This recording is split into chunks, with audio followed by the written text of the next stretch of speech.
Frères et sœurs, la fête de l'Assomption est sans doute l'une des mieux célébrées en l'honneur de la Vierge Marie.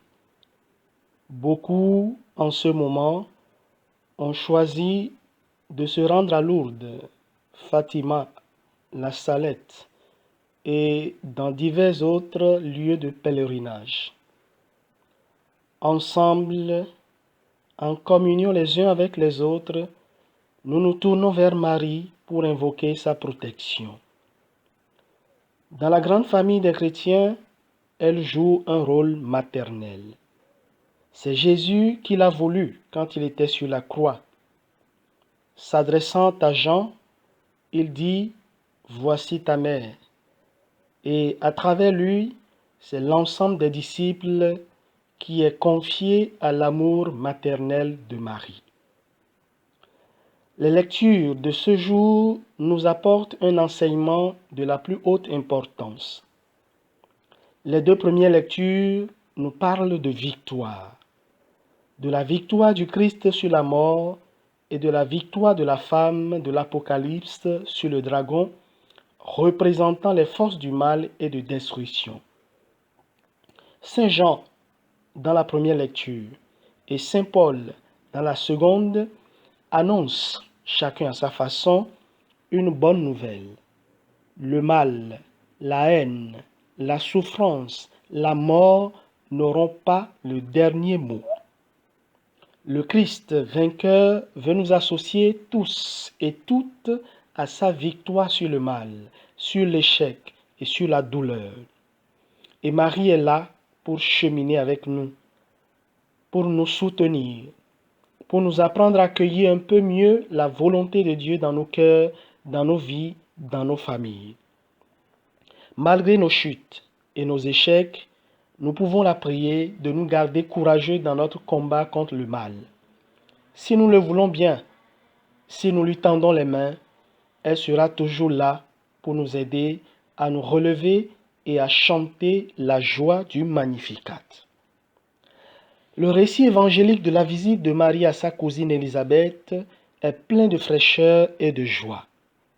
Dans un monde où la lutte et la mort ne manquent pas, et où abonde la violence, il est certainement bon de s'arrêter à ce message de joie que nous donne l'Évangile. Dès que Marie sait qu'elle porte un enfant et que sa vieille cousine Élisabeth, elle aussi, est enceinte depuis 6 mois, elle part. Elle se met en route à travers les collines du désert de Judée pour aller partager avec Élisabeth leur joie commune d'être toutes les deux porteuses de vie nouvelle. Dans un monde où l'on ne pouvait pas prévenir de son arrivée par téléphone, Internet ou autre canal, on peut s'imaginer facilement à la fois la surprise et la joie, la grande joie d'Élisabeth de voir tout à coup arriver sa jeune cousine. La salutation de Marie engendre la joie, non seulement chez Élisabeth, mais aussi chez l'enfant que celle-ci porte. Dès que j'ai entendu ta salutation, dit-elle, l'enfant a tressailli d'allégresse au-dedans de moi. Lorsque ces deux femmes se rencontrent, ce sont aussi leurs 2 enfants encore dans leur sein qui se rencontrent. Et eux aussi sont remplis de joie à cette rencontre. Chacune des 2 femmes va chanter sa joie dans un cantique. C'est d'abord Élisabeth qui dit à Marie, « Tu es bénie entre toutes les femmes, heureuse es-tu d'avoir cru. » Et Marie répond par son Magnificat, qui est en tout premier lieu un cri d'explosion de joie. Mon esprit exulte de joie en Dieu mon Sauveur.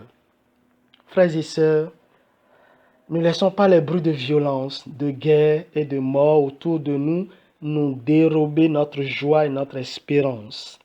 Ne laissons pas les problèmes de chaque jour, les échecs, les peurs et les inquiétudes éteindre en nous l'envie de la joie et l'envie de vivre. Ne nous laissons pas démolir.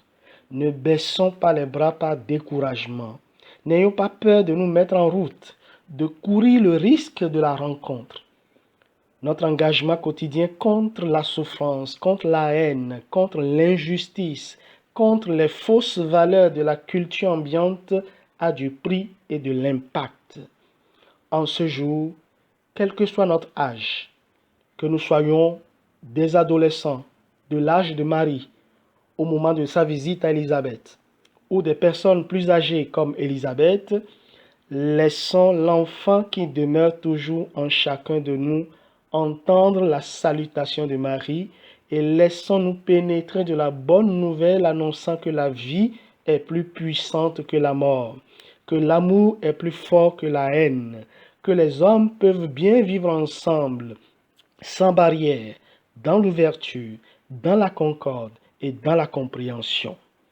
Il suffira certainement d'accepter de sortir de nos barricades, de nos retranchements savamment fortifiés, de nos préjugés, pour nous mettre en route vers les autres, pour courir l'aventure de la rencontre.